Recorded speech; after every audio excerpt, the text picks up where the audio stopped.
Hello? Testing. Testing 1, 2, 3. Hello, everyone. Snoke, thanks for making it. Icon, thank you for making it as well. You guys are the best. Thank you for being part of the Yarn Balls. How's everyone doing today? How was your weekend or your past week? Oh no, I'm peeking. Okay, I'll turn it down a bit. Thank you very much for letting me know. Okay. I think I'm talking a little louder than usual too. Okay. There we go. My audio bar is not spamming the red button, the red color anymore. So I think it's good. Okay, but yes, as I asked before, how is everyone doing? Oh, you're doing okay, Icon? Oh, I know. Well, I know isn't it like 1 a.m. or something your time? ASMR stream, yes. Oh, hello, Mel. Thank you for making it as well. I'm happy to see everyone here today. This is great. I'm trying to think if I have any stories of late, but nothing too exciting really goes with me. I feel like I DM'd a D&D campaign yesterday. I did it with almost zero prep, and I'm so lucky that my players basically RP'd themselves for the whole session. So I did very little. They got a hold of meat from a monster. Spoilers, it's a Teresk, and it's a Teresk created by the gods, and they got a hold of a chunk of the meat, and it was contaminated with holy magic, and they ate it, and not only one, but two of the members ate it. So I had to think of consequences and made them roll several dice. Yes. The players ran it themselves. It was nice. What level is this D&D? It's they're just level 8. So they didn't fight the Teresk. That would be impossible because that thing is like a CR 29 if I remember right. Long story short, it's kind of hard to explain if you don't know the whole backstory. Someone in the past controlled a Teresk and kept it underground, and in the way of trying to assure its obedience, will cut off its limbs and send it to different parts of the world. My party ran into one of these parts, so it was just like an arm of a Teresk, but the arm of a Teresk is still like CR 15, you know. Let's see. Oh yeah. Hopefully that doesn't spoil too much, Bunny. I actually just assumed you guys actually knew what it was, but yes, that is what it is. It's the arm of a Teresk was what you guys fought that day. Yes, it's level 8. So basically I homebrewed the D&D campaign that everyone's overpowered. So, you know how you get feats every four levels, like level 4, 8, 12, 16? For each level up, you get 2 feats. And spellcasters, you know how you have to, like if you're a non-cleric druid, or actually, cleric and druids actually count for this too. You only prepare a handful of spells per day. I let them use every spell that they happen to know. And even then, the party still almost gets TPKs because I send them challenges when they're level 8. They would go against like CR 12 creatures. Yeah, 2 feats a level. Yeah, it's ridiculous. It's a super high powered campaign. J-Burb Games, hello, welcome. I am glad you were able to make it today.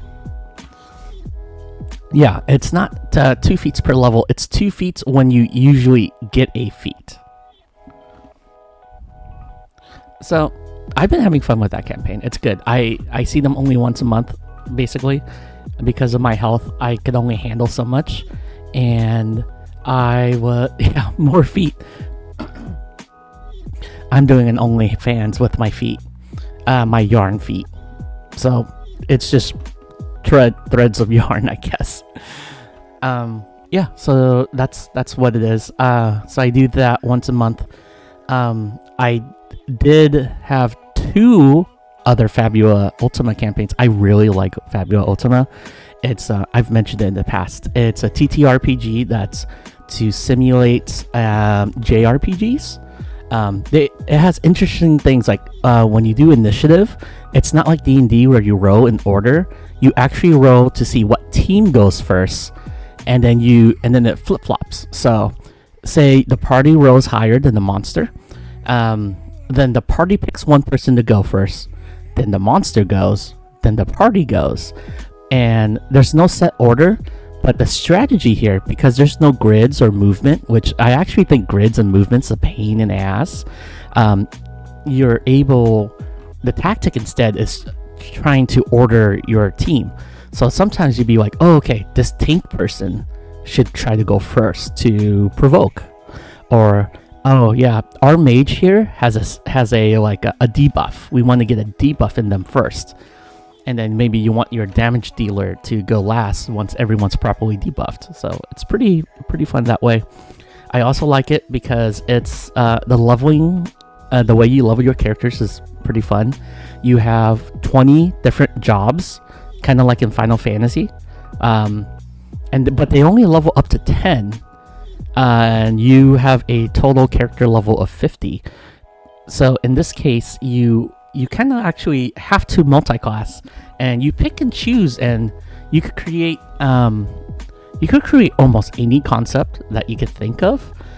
It just takes a creative amount of combining different jobs together, and I've enjoyed it. I also enjoyed that there's only 4 stat blocks instead of D&D 6.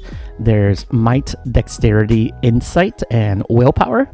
Not the whole strength, dex, constitution, intelligence, wisdom, charisma, stuff like that. And they have roles like group checks are cool. Another thing I really enjoy about Fabula Ultima is the inventory point system. So everyone has a set amount of points for inventory. And you don't have to list like all of your potions and all that stuff. So if you have 6 inventory points, you could use 2 of them and be, oh, I happen to have this potion with me. Or you could use 4 points and be like, oh, I have this tent that we could use that we can rest.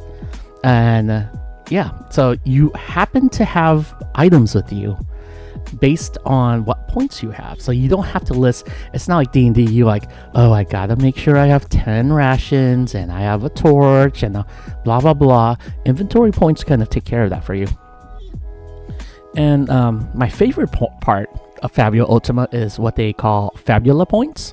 And basically, players get points to change the plot of the game by their choosing. There is some minor restrictions to this. Basically, you can't use Fabula points to remove things, and the DM has to approve, but you use the Fabula points to add things or change things. So an easy example could be something like you're walking across a desert, you're running low on HP, mana, inventory points, you're exhausted.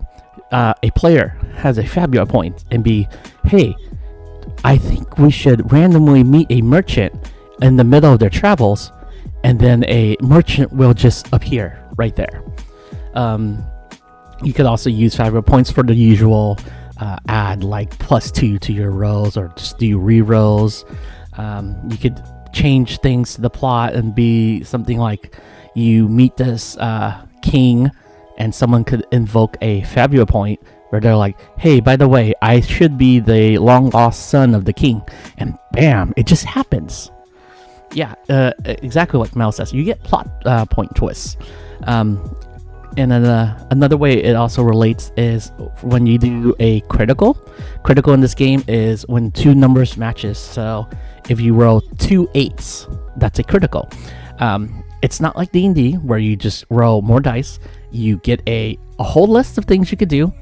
One of them's like a plot twist. You could get a free advantage roll. You could do stuff like, oh, this person I'm fighting, will all of a sudden lose their sword, and now they have no sword in the fight. And you could just, it's another one of those, you could just, they're like semi-plot twist points in this case. So yeah, I used to play this game with Mel and Snoke, who are in this chat, Dragon and Azriel, who's also in this chat, and Hime's also in it too. It was super fun. The reason I had to stop, which I may have mentioned before, is because I do dialysis and I get home at 10 p.m. and usually I'm super exhausted, but I still need dinner, and then I don't sleep till 11, assuming I could fall asleep right away. On dialysis nights, it's hard for me to usually fall asleep. I feel weird. I don't know how to explain it. Like, it's like one of those, like, I'm like amped up and weird, and I just feel like a mess. Like, if I go to sleep right after dialysis, like, I will definitely toss and turn. So assuming I could sleep and it's 11 p.m., which usually never happens, then I have to wake up at 4 a.m. to get ready for the Fabula Ultima campaign. So if on a lucky day, I get 5 hours of sleep right after dialysis, and right after dialysis, I feel like crap. And it just could not work for me. So that's why I had to stop that campaign. The other campaign, I do in person, in real life. I do it with my wife and her group of friends. They're all nice, but they're kind of crazy. I had an NPC that was piloting their ship, and they used Fabula points to make it that this guy basically abandoned his whole life and job just to follow the party around and became like the party's punching bag. And they used one guy used the point to when we got to a village of cat people, that he was utterly obsessed with cat girls and wanted to do nothing but to bed cat girls. Yes, nice but kind of crazy. So it's fun. That group, we've had to do a mini hiatus because one of the guys, he got super busy. He basically has a job where he has a busy season where he works pretty much 7 days a week for a month or two. So it's just on hold until he can come back. Let's see. What else can I talk about? I guess I could talk about dialysis. Are you guys interested in dialysis or kidney failure? You guys want to know about the stuff that I have to deal with? I don't know if I don't know if this is considered a bummer, because I don't know if like it's just the stuff like, because this is supposed to be like a chill, feel good stream, you know, and the way he pitched it, you're always interested. I mean, I don't have to go into gory details, so I don't have to make it weird for you guys. Bunny probably knows a lot about it already, though. I guess I could go really, really quick about how some of you probably don't know how it started for me. So, ASMR liver failure details. Go ahead. Okay, thank you. I just wanted to check in with my chat to make sure they're okay with it. So, when I was younger, I'm gonna say early 20s. I remember I went to the doctor a couple of times, and they'd be like, "Oh, dude, you have high blood pressure. Take these pills." I took the pills and got low blood pressure, and promptly forgot about it. Yeah, I know, I was one of those patients. Fast forward about, 29 years old. This is about 2016. Yeah, I'm gonna say this is the year 2016. I have not had health insurance in years, so I've been avoiding going to the doctors as much as I possibly could. But I remember this is the first time I went back to university. So on another side, I used to go to college. I had to drop out of college due to money issues, due to not health issues at the time, mostly money issues and grade issues and depression. My depression was super bad back then. I just could not make myself go to classes. I just could not really care too much. Let's see. Bunny says, fun fact, all of our pee comes from our blood. The stomach intestines aren't connected to the bladder. Yes, she is. They are correct. Sorry. Wrong pronoun. They are correct. Sorry, I go on so many tangents. Maybe because I'm mathematically inclined, and tangents is a big part of calculus. Tangent is where the line is perpendicular to the curve at the point of time, and you use calculus and derivatives to calculate it. Yeah. Let's see. Bunny says, and this is something that blows a lot of people's mind, but the bridge between the blood and urine is the kidneys. That is correct. The kidneys in your body is basically a filter. And my brother explains that the most interesting part of the kidney is it's probably the least complex part of your body. Not a ton of like chemical changes happens. It's not like the liver or something. It's basically just HEPA filters inside your body. So your blood goes through your kidney filters. Your kidney collects all the stuff, mixes it with fluid, and puts into the bladder, and you pee it out. Mel says, nerd. Yeah. Oh, I love Piccolo. He's great. So, age 29. I haven't had health insurance. I was going back to university as a math major in Alaska. Hello, Tetris Goddess. Thank you for making it. I know you're out of town right now, but I'm glad you're able to make it, Tetris Goddess. So, I know I get so. Yeah, good morning, fellow yarn boss. Okay, age 29, year 2016, university, returned, math major. Have not had health insurance. Have not been to a doctor for years. I see a sign. It says something like students get free consultations, free appointments or something, and heavily discounted blood draws. And at the time, I was still heavily depressed. When I moved to Alaska, I was supposed to move with my brother who had to move there for military. I did it for two reasons. I did it because he didn't want to be alone in Alaska. And two, I felt like I was ready for a new start in life. My life back in California was feeling a bit stagnated. I had stopped university. I was at a dead-end hotel job. Amazing coworkers. I loved my coworkers there, but the job sucked. You know what? Treat people in customer service with dignity. So I saw the sign for the appointment, and I went in, and I was asking if I could go back on my antidepressant meds. My antidepressant meds have been, I was shut off for them because I no longer had insurance, but I figured through this student helping program, I might be able to get it discounted. And they said, oh, because it's been years, we have to do a checkup and do a blood test. So I'm like, cool, I'll do blood tests. It was just like the lipid panel stuff, and I forgot what the other terms was. You know, I could check your cholesterol, your normal blood.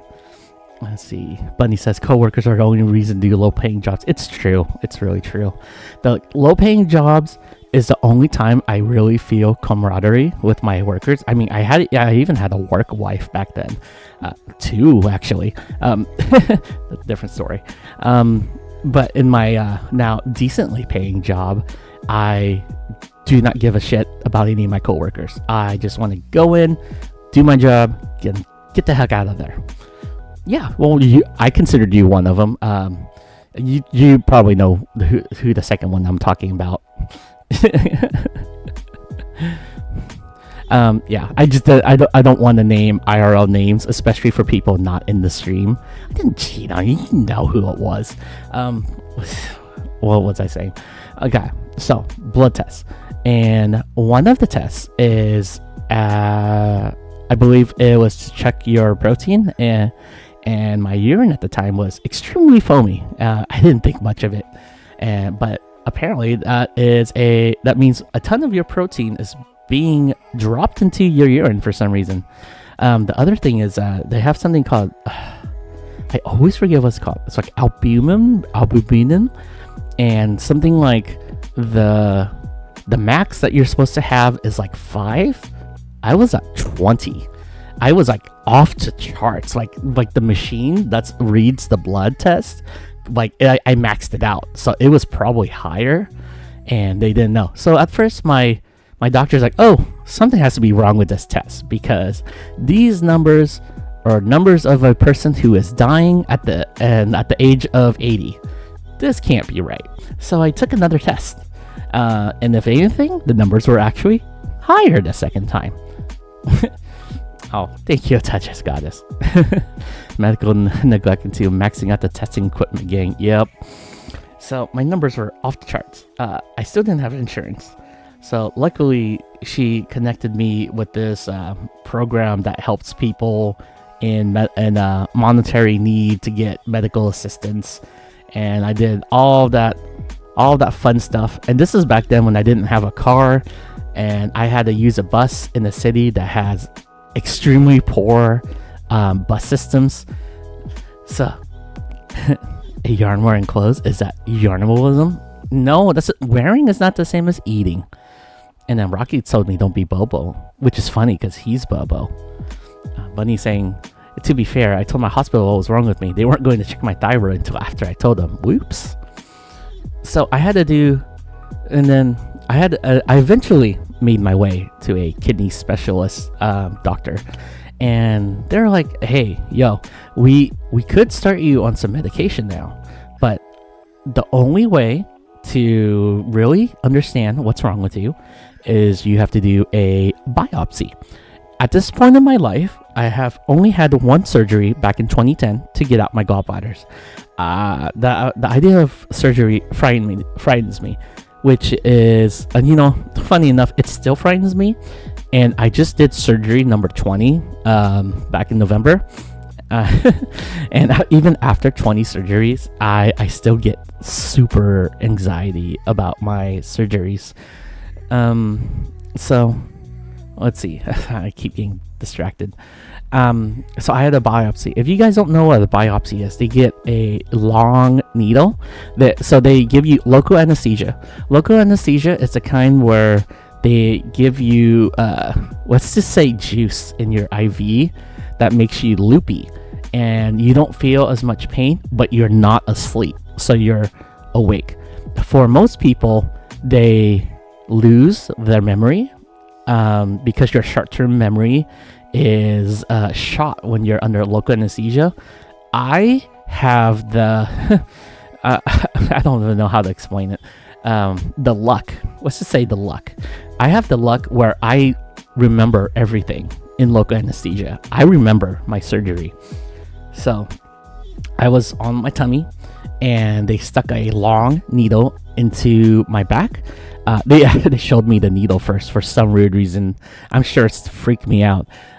It was like how long was it? It's like almost a foot long. It's a crazy long needle, and it's like a little clamp at the end, that like the little claw that grabs something. So the long needle goes into my back, and unfortunately, I did not know this at the time. My kidney was 85% scarred. So think of a really pruny raisin. That's how my kidney looked. I didn't know that at the time. So the problem is when they're trying to get a piece of my kidney and it was all hard, they couldn't get a piece out. As they're trying to dig into my kidneys, it pushed my organs all around, and I felt my organs move inside of my body. And it was even up to now, I think it's the weirdest thing that I've ever felt, like your insides being like moved around. I felt super nauseous. Like just from that, I almost like threw up on the table. They eventually were able to get out the piece. Yeah, it was super uncomfortable. Hilarious being amnesiac and remembering that. Yeah, that's actually me too.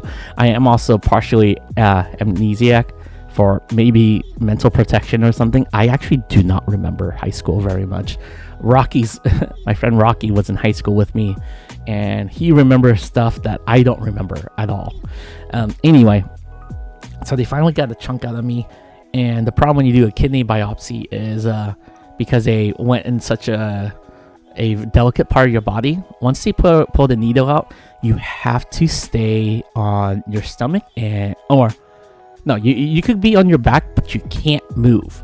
So, and you have to stay there for like, it's like 6 to 8 hours or something stupid. And so I was stuck laying there. And if I had to pee, a nurse had to come in, roll me over while holding the spot on my back, just so I could pee in the cup. So, fun stuff. The worst part of it was boredom. It's just laying there in the bed, and you can't move because you might accidentally tear something open and bleed to death. So, got home. I was still home alone at the time, so I had to use a taxi to get back home, and I was just kind of weak and laying there. And let's see. Bunny's saying, let's see.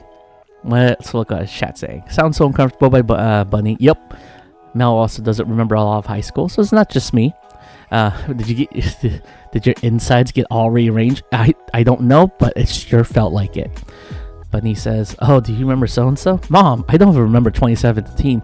Dude, sometimes I can't remember what I had for breakfast. Bunny says, isn't that what really horny bottoms ask for? Oh, god damn it. Oh, fun stuff. Okay, I just wanted to check in on chat. So, it skips over, I would say July, August of 2016. I can't remember exactly when. I finally got a doctor's appointment. Before that, I had to go to the funeral for my grandmother. My grandmother just recently passed away due to old age. And while I was during the day of the funeral, I got a phone call from the doctor. Thinking it was probably just the results, they called me saying, hey, I need you to come by the office tomorrow. Can you do that? And when the doctor can't tell you what it is over the phone and tell you they need to see you tomorrow, that is never good news. The problem is my grandmother lived in a different part of the country, so I had to fly out on short notice. There was absolutely no way I could get back to my to where I was living within a day, so I had to postpone it for another week. Let's see. So I had to fly back eventually and make an appointment as soon as possible. Let's see. Mel saying, don't remember taking my medicine literally the second after taking. I hate that. I hate that so much. There's so many times I've taken my medicine and I'm sitting there like, did I just take it? I don't remember. So what I do these days is I usually set an alarm for my medication.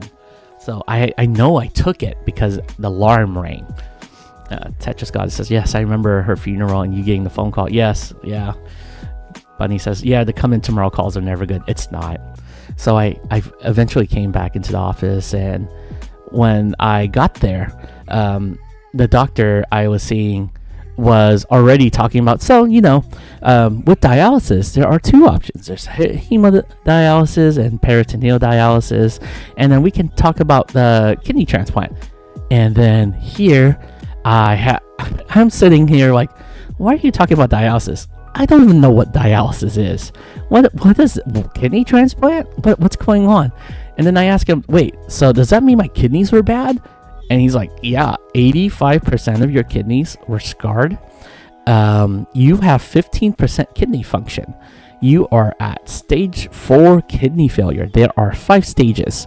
1 is healthy. 2 is like, things are kind of weird. 3 is you should probably see a doctor. 4 is you are about to die. 5 is you need to start dialysis right now. Yeah, my doctor skipped a lot of dialogue. He went straight to like planning my medical choices, and I was so confused by it. And like I said, I didn't know what dialysis is. I barely did. I tried to look up dialysis on Google, but it did not make sense to me. I'm looking at pictures and I'm like, why is there a needle through the arm? What's with this catheter that comes out of your stomach? Like, I don't get it. So I had to choose what type of dialysis you have. You get a choice between 2 dialysis, and they also ask if you want to join the kidney transplant. Yeah, the first Google searches, like put me almost into a panic attack, especially because I didn't understand what the pictures were. So to make it really quick, the two choices, hemodialysis, that's the one I'm doing right now. That's the classic one that most people do.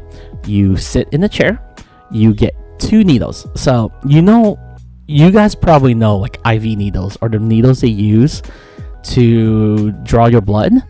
Think of a needle at least 3 times thicker, maybe 4 times, and 3 times longer. Those are the needles I have. It's if you are familiar with gauges, they are 15 gauge.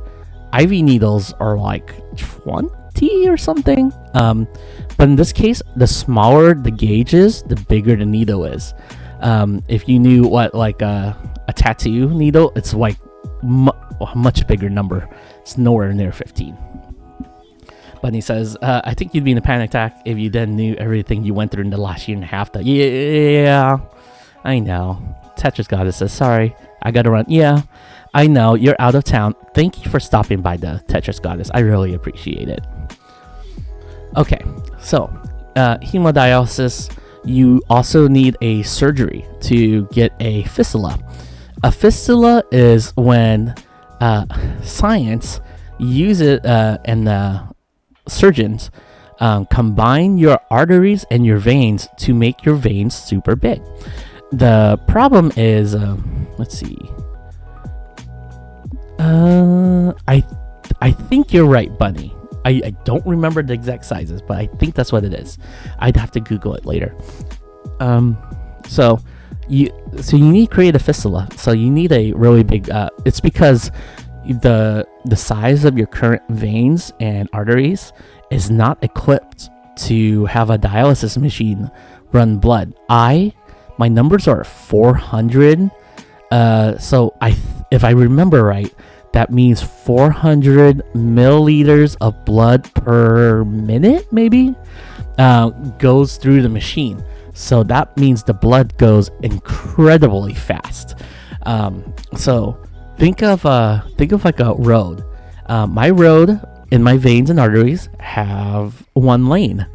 It needs to have like 5 lanes to be able to handle the traffic and flow of the blood cars that runs through me. So I have to do surgery like that. The surgery starts with they stick a needle somewhere on your shoulder between your neck and your arm, and they numb you. So from my neck down to my hand, I can't feel anything, which is super weird. And then they do surgery on it. And if you're lucky like me, 1 surgery is not enough, and you need like 4 or 5 surgeries to get it working. Because every time I try to use my fistula, something wrong with it happen, or it clogs, or it just collapses. Yeah, that was gonna be some yum for some veins. Yum. So multiple surgeries, and because I needed dialysis right away, and a fistula, if you're lucky, will only take about 6 weeks to mature, which means to become big enough to use, strong enough to use. So before that, I needed a catheter. A catheter is you get like a needle, it goes into a tube, and then it like comes out. I had one that had to be inserted right above my heart. They call it an AV catheter? No, something catheter. And then so I had a big needle right above my heart. And that's where I had to do dialysis for a while. So they stuck the machine into the catheter that goes right straight to my heart. The reason they don't keep that on you generally is because due to it going straight to your heart, if anything like the smallest bacteria gets into you, your body has 0 defenses, and it goes straight into your bloodstreams, and you get something called sepsis. Sepsis is when your infection goes into your bloodstream, and if they don't take care of that immediately, you die. In fact, fun enough, that has happened to me. I got really sick. Soon after, I told the symptoms to my nurse. My nurse told me to go to ER. I went to ER and I just told them, yeah, so my nurse thinks I might have an infection, blah blah blah. Here, they checked my vitals. No, I didn't die. I'm here. So I had the signs of fever, super high blood pressure. I think it was like 180 over 130. And then my pulse was like super high, all that stuff. And so most of you guys aren't in America. So basically the ER, the emergency room experience is you go into emergency, you tell them what you have, they make you sit there for like 6 freaking hours. So before someone will put you in the room where you wait like another 6 hours. So, but here I told the person at the desk what I had, and they checked my vital stats, and immediately they pull a stretcher out for me and told me to get on the stretcher. And I went to an emergency room immediately. As I was being pulled into there, I was hearing over the intercom saying, code blue, we have a blah for code blue. I'm like, oh shit, this is serious. I went straight to the room, and there was like 10 people waiting for me, and I was like getting like strapped onto the table like right away. So, fun stuff. I've also had issues with my catheter where for some weird reason, my catheter would not be on me tight enough that if I move around, it gets loose, and I would get buckets of blood that comes out right at me. So I would have to go to ER as I'm holding my catheter, and my whole shirt would be soaked red in blood so bad that I have to throw away my shirt. Fun stuff like that. Bunny says, let's see. Actually, I have to go up, but yeah, I was risking sepsis with how bad I let my thyroid get. Don't recommend. Yes, sepsis is not good. Or you die, which happened to me. Well, I didn't mean to die. I mean, the sepsis happened to me. I didn't quite die. It's emergency. My experience was talking to someone who races motorcycles about my pulse, walking the room and seeing a doc within 20 minutes, telling him what was wrong with me, him running tests and putting me into a room till we had the results. I didn't see a single waiting room or another patient. Yeah, I skipped the waiting room for the first time in the ER.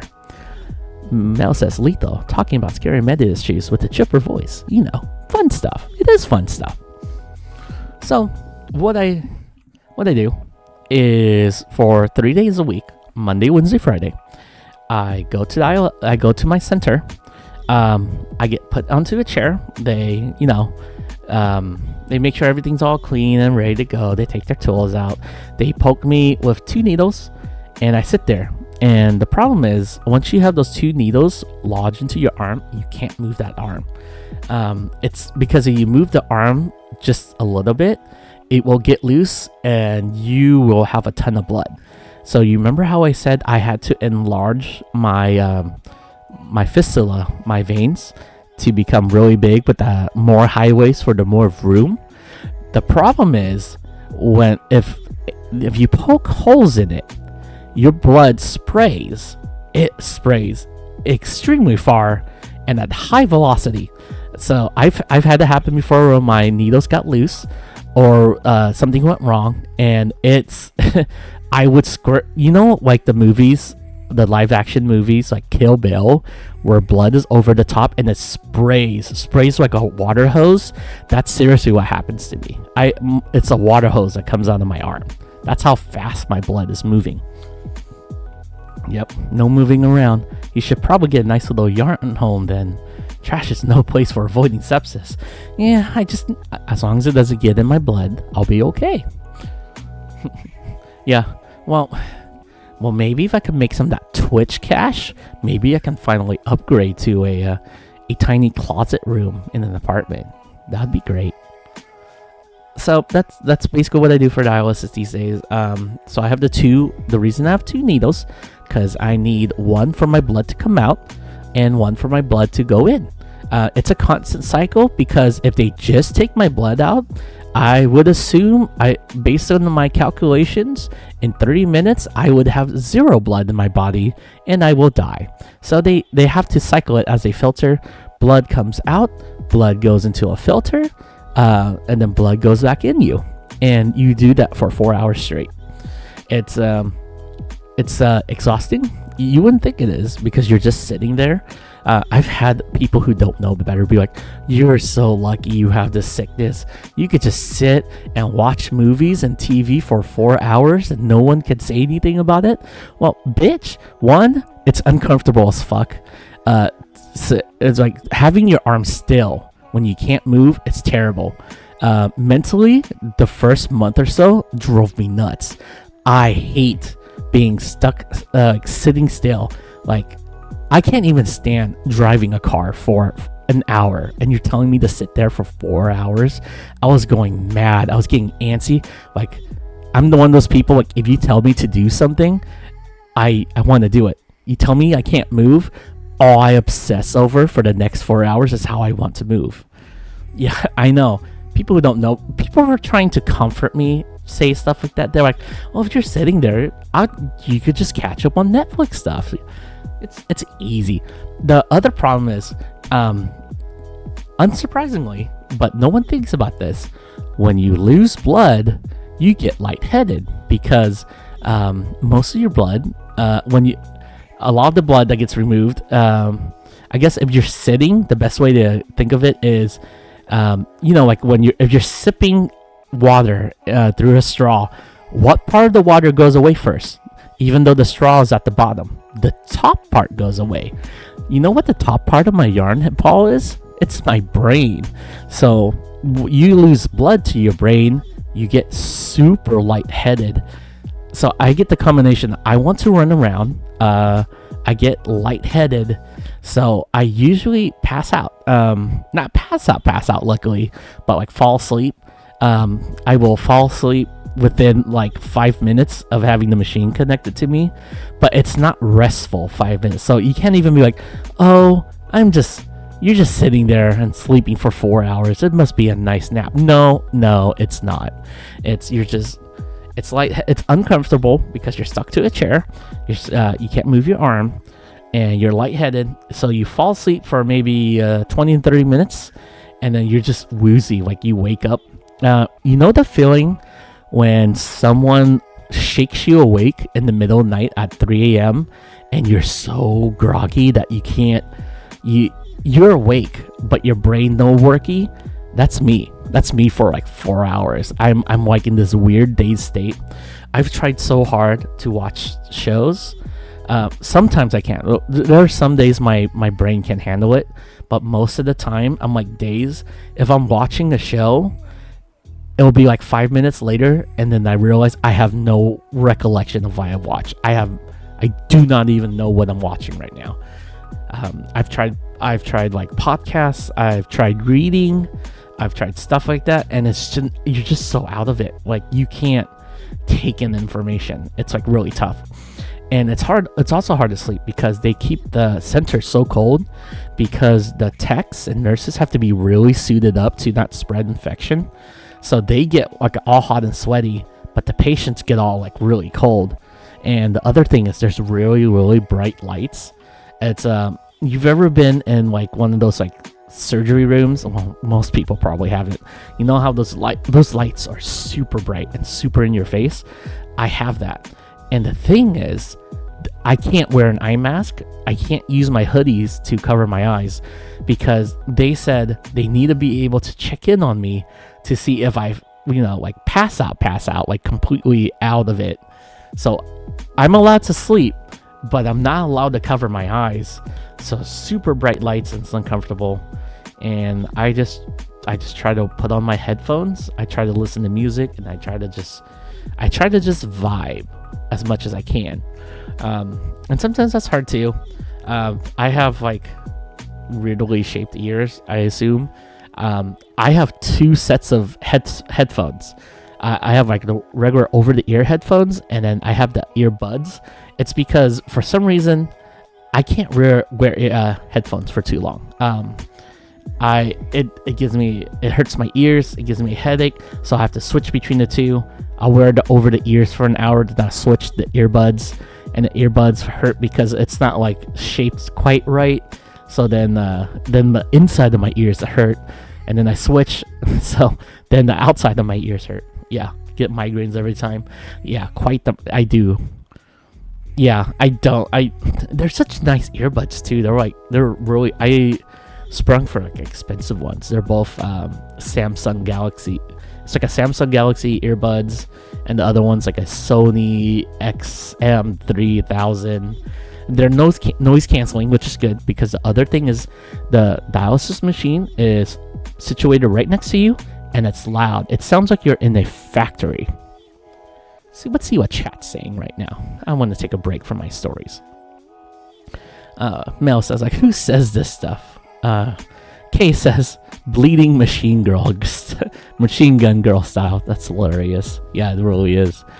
Bunny says, I'm totally fine sitting still for hours and right until I have to be strapped into a chair that raises my arm for me for half an hour. Yeah, it's something. Okay, so like I could sort of sit in a chair for hours. I've done it. I've been on airplanes. I've been on car rides. But when you're strapped, something about it is maddening. I don't know what it is. Mel says, you're just sitting there. That's a nightmare. Bunny says, then I go nuts and want to run all around. Mel says, 4 hours in the place that's called the Philippine. Call me. So another very amusing anecdote for that. Half of my techs and nurses are Filipino. I don't know why. I don't know if there's a big Filipino population in Alaska. I don't think so. It just happens to be most of the medical staff happens to be Filipino, and they all think I'm Filipino, even though my last name is clearly. Oh wait, I can't say that. But let's just say my last name is one of those. It's like Smith, and you know that person's white. That's my last name, and everyone thinks I'm Filipino, and I don't think I look like it, but everyone, even people of my own actual ethnicity, think I'm Filipino. And that's just what it is. Okay, so Bunny says reasons: shoulder surgeries on major tendons, raising the shoulder, so I have to stretch it. Yes. Another thing that sucks is when you have hours of surgeries and you're on your side. That side hurts. Let's see. Mel says, JK, half JK, commutes that bad one way. Ouch, that sucks. Okay. Bunny says, I hate feeling like that. Little facts. Podcasts are probably the best for that since there's no big plot. I know, but I'm the kind of guy that I hate missing anything. And even with podcasts, they talk about stuff. I feel like I don't understand how to get from point A to C. It's so jumbled up. I don't know. I can't. The only thing I could listen to is music. Okay. If you don't have the right shaped earbuds, it really sucks. It's true. I just can't find one that fits me. I've even bought like a pair of earbuds in the past where it comes with multiple of those different sizes and different shapes. None of them work for me. Okay. Bunny says, I'm glad I found ones that work well for me. I wear them all night when I sleep.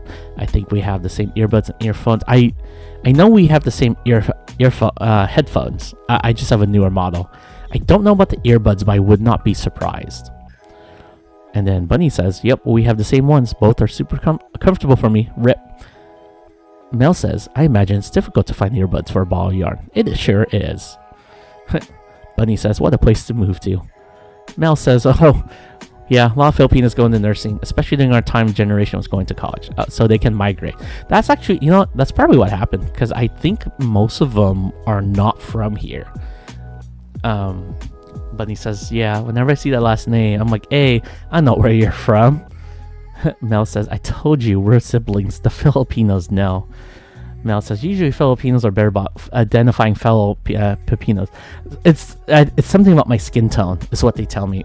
Something about my skin tone and my like structure is very strongly Filipino. I don't know what it is, but apparently it is. Snowcase says, sorry, I got pulled out for something and now I'll have to do dinner. Okay, enjoy your dinner. Oh, and now it's gone. Okay, lurk.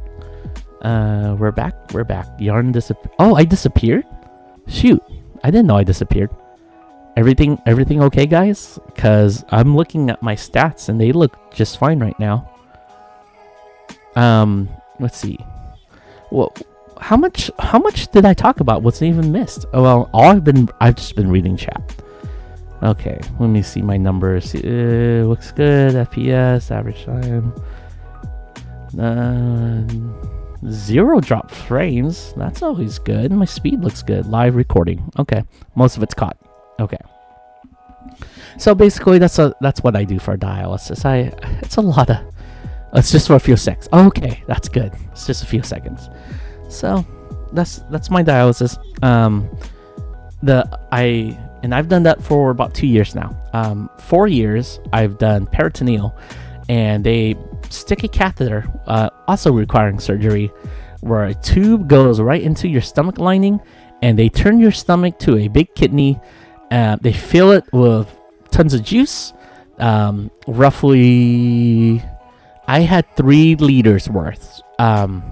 I don't know if you guys know how much 3 liters is. 3 liters is a lot of fluid to pump your stomach with. So what they used to do back then is they pump this solution that was about 3 liters worth. They turn your stomach lining into like a big old kidney, so blood would filter through your stomach, through the fluid. The fluid would catch the bad stuff and then drain it out of you, pump you with more fluid, drain it out of you. The problem with that, other than it being very uncomfortable, was that I had to do it 7 days a week for 10 hours a day. That's a lot of time.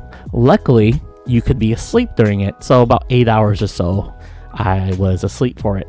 But you are stuck. But the good thing is you get a long tube. Yes, it is. 3 liters is 3 1-liter bottles. That's exactly right. But you're on a leash, but you can walk around. So I could lay in bed, I could get on the computer, I could move around.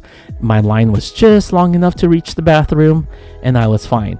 Hemodialysis sucks because I'm strapped to the chair. If I have to use the bathroom, good luck. But peritoneal dialysis, I could at least move around. So it sucks because it's 7 days a week for 10 hours a day, but you have a lot more freedom, so it's a lot more comfortable. You just have to deal with the 3 liters in your tummy. So that's my super duper crash course to dialysis. Obviously, there's a lot more. I'm not live on Twitch. The heck? That's weird. How can I fix that? Do I stop streaming and restream again? Do you know? Let me see. I'm gonna check my dashboard right now. See what's going on, if I could figure it out. See, I think there's that stream manager on Twitch. There's a stream preview. It says offline my fellow channels. Okay. My stream manager says I'm on. That's weird. Not live on stream back. Okay. I'm gonna stop streaming, and then I'm not gonna have a VOD this way. I might have to break it to a part 1, part 2 at this rate. Huh. Yeah, I might lose a VOD. Okay. Well, in this case, at worst, I'll just lose my dialysis talk, but I think I should be able to save my persona. Okay. I will be right back. I'm gonna stop streaming and come back.